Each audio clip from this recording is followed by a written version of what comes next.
As most of you watching this know, the spirit of this channel is finding games that have flown a bit under the radar for whatever reason and giving them some much needed attention. Well, right in line with this sentiment is Penguin Wars, the sequel to the game of the same name of the 1990 Game Boy original. The Switch Penguin Wars came out unceremoniously in 2019, so I thought it would be fun to take a look at what's changed in the 30 years since the Game Boy release, and if the Switch version is worthy of your time. Also, a quick shout out to RickyC from the world of Longplays for providing the footage from the original Penguin Wars for this video.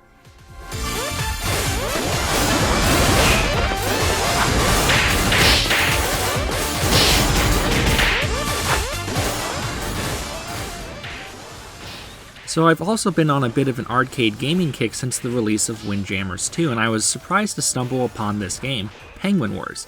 I've never heard of it before, and the original version was well before my time.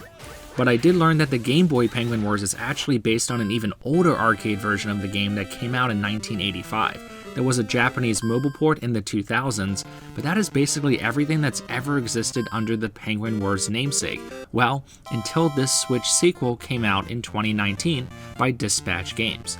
This is another Switch game that had literally 0 reviews on Metacritic, so I went into the experience completely dark. I also picked it up physically since I thought it would be a fun and random game to have in my collection. I'll put a link to the publisher's website in the description if you want to go that route yourself, and without further ado, let's see how it plays.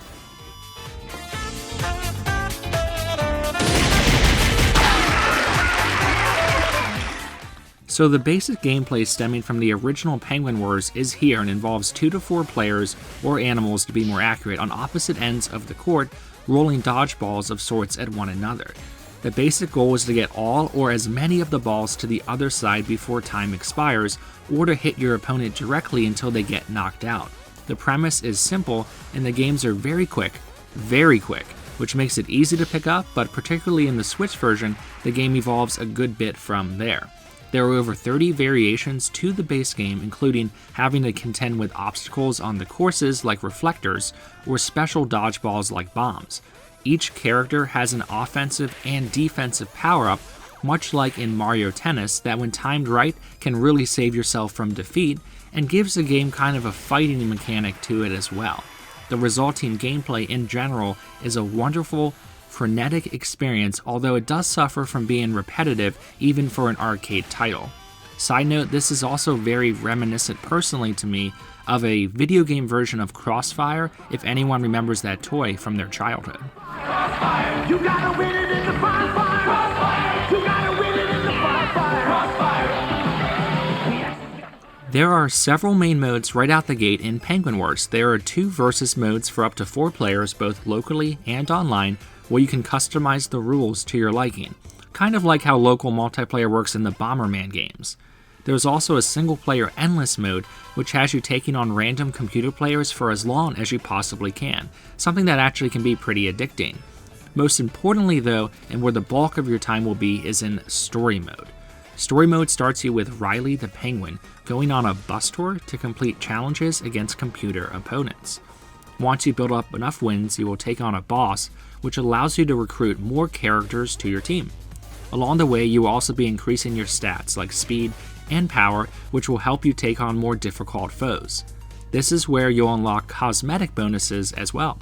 There is an actual story to the story mode, but for the life of me, I could not follow it at all, as it is pretty much pure chaos, not that it really matters. All of this combines to take what could have been a relatively shallow arcade experience into something that is worth a little more of your time.